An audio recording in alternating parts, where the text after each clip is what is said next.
Hey fellow tennis nerds, I hope all is well.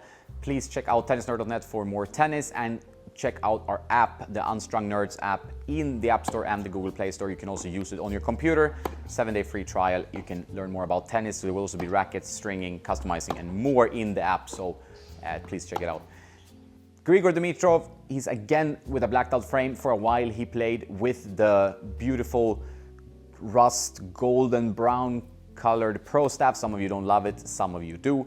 But he's been seen now in Miami and Indian Wells with a blacked out frame. And Grigor is known for this. He has been using a lot of different Pro Staff iterations over the years, from a 95 screens racket with a very open string pattern. He used to love this 18-17 pattern. He's been a little bit back and forth, 16-19, 18-17. I'm sure he's driving the Wilson R&D team crazy with all his specifications and wishes. He's been pretty true to his 4G setup, but overall he's been tweaking a lot. Last thing I know is that he's using kind of a Pro Staff RF97, so Rogers mold. Not sure if it's softer or whatever, I haven't used that one.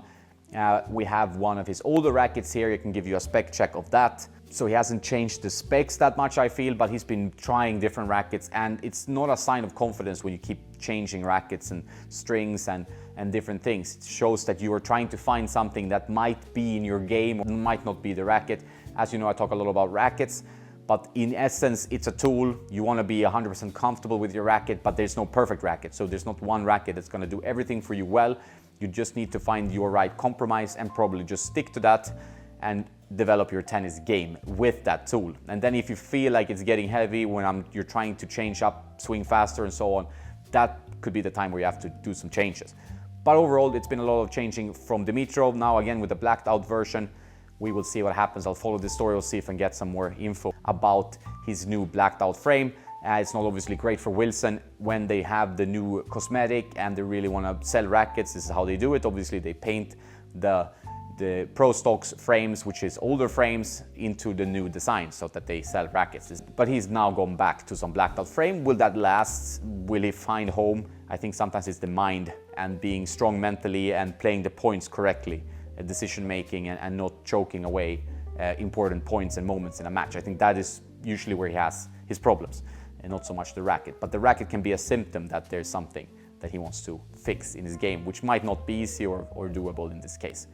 Love watching Grigor, beautiful technique, movement, everything. I'm a Roger fan, so he's kind of like baby Roger still, in a way. He has not had the same success as Roger, of course, but still a very good career. And it could have been even better probably with a bit of a different mindset, tactic change, I don't know. But feel free to comment your thoughts about Grigor and his game and his results in the comments field. So as a pro, you can obviously choose if you want your rackets to be shiny or, meaning glossy, or matte. Some players have different tastes. You can get your name this nicely engraved, which is very, very pretty. And it's a beautiful looking frame. And I would love to take it out on the court. I hope we can string it up and do that at some point, me and Nikki. But this is an older version. We'll still have a spec check because he's within the same range, although it's a slightly different racket these days that he's playing. This has a thinner beam, a little bit less power, lower stiffness. Grigor Dimitrov, 331 grams, unstrung. This is not beast mode like, it's not too bad. You buy a Wilson 6195, you get this type of spec.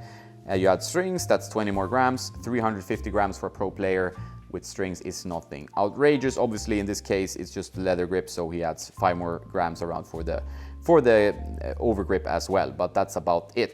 So manageable weight, let's see how it's balanced, because this is very important.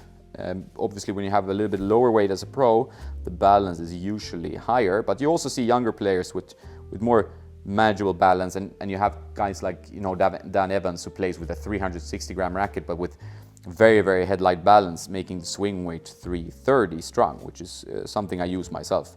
This balances around 32 centimeters, so you add strings to that, you're gonna have around 33 centimeters, then the overgrip takes it back maybe to 32.6 centimeters. 320. So this is not something completely outrageous. It's a pretty common swing weight for professional players that they have around 350 strung. It's something I've seen with quite a few players. I try to measure everything I can get my hands on in terms of pro player frames, also regular retail player frames, and this is not something crazy. So 350 swing weight strung, 320 unstrung. So this is Dimitrov's frame. And this is what he used 2015. I don't think the specs have changed a lot. You can always check tennisnerd.net for more specs, more pro player information, and obviously please subscribe to this YouTube channel for more of this stuff. Thanks for watching, have a nice day, and don't forget to play some tennis.